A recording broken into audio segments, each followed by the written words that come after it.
नमस्कार। आज हम बात कर रहे हैं भारत में हाल में हुई दो दुखद हवाई घटनाओं के बारे में। हमारे पास कुछ स्रोत हैं। एक तो अहमदाबाद में एयर इंडिया की फ्लाइट का हादसा और दूसरा केदारनाथ रूट पर एक हेलीकॉप्टर क्रैश।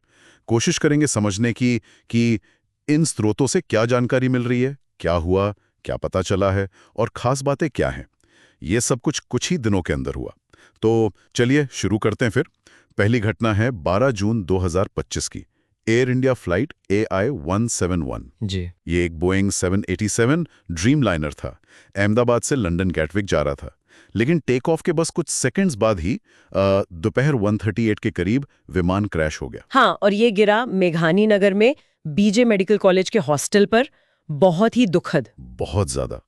विमान में जहां तक पता चला है 230 यात्री और 12 क्रू मेंबर्स थे। और रिपोर्ट्स बता रही हैं कि विमान में सवार 241 लोग और जमीन पर भी 19, उनकी मौत हो गई। सिर्फ एक सर्वाइवर। हाँ, सिर्फ एक। ये आंकड़े तो वाकई चौंकाने वाले हैं।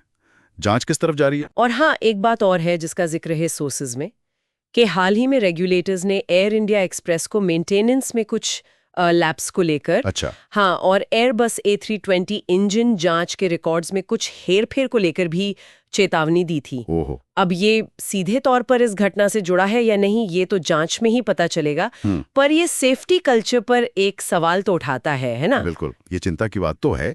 अच्छा, अब आते हैं दूसरी घटना पर। इसके ठीक 3 दिन बाद जी, 15 जून को 15 जून 2025 को उत्तराखंड में केदारनाथ से गुप्तकाशी जा रहा है एक हेलीकॉप्टर आर्यन एविएशन का। हाँ वो गौरीकुंड के पास क्रैश हो गया। जी। ये सुबह सुबह हो करीब 5:20 बजे। हेलीकॉप्टर में 7 लोग थे, बच्चे भी शामिल थे। और इसमें हेलीकॉप्टर में सवार सभी 7 लोग और जमीन पर एक व्यक्ति, मतलब कुल 8 लोगों की जान चली गई। जी। इसके बारे में क्या पता चला है? इसमें देखिए, शुरुआती तौर पर जो लग रहा है वो है खराब मौसम और पुअर विजिबिलिटी, कम दृश्यता। अच्छा, मौसम की वजह से। हाँ, पहाड़ी इलाकों में, खासकर केदारनाथ जैसे ऊंचे इलाकों में मौसम बहुत तेजी से बदलता है और हेलीकॉप्टर ऑपरेशंस तो मौसम पर बहुत ज्यादा निर्भर करते हैं। मॉनसून के आसपास तो ये और भी अप्रत्याशित हो जाता है। तो क्या इस रूट पर यह आम बात है, मतलब इस तरह का खतरा? स्रोत सीधे तौर पे तो नहीं कहते कि ये आम है, लेकिन ये जरूर है कि पहाड़ी इलाकों में उड़ानें, खासकर हेलीकॉप्टर वाली, हमेशा चैलेंजिंग होती हैं।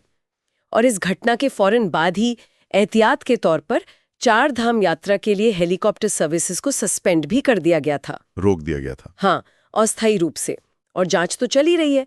DGCA और लोकल अथॉरिटीज मिलकर देख रहे हैं। मौसम, पायलट का फैसला, हेलीकॉप्टर का मेंटेनेंस, ये सब पहलू जांचे जाएंगे। तो मतलब कुछ ही दिनों के फासले पर ये 2 बड़ी ट्रेजेडीज, एक बड़े प्लेन की जिसमें शायद टेक्निकल फॉल्ट है, हाँ, लग रहा है। और दूसरी हेलीकॉप्टर की जो शायद मौसम की वजह से हुई। बिल्कुल। और अब फोकस इसी पर है कि इनके पीछे का असल क्यों क्या था। क्या ये पूरी तरह टेक्निकल था या एनवायरमेंटल या फिर कोई ह्यूमन एरर भी था? और सबसे जरूरी, आगे के लिए क्या सबक सीखे जा सकते हैं?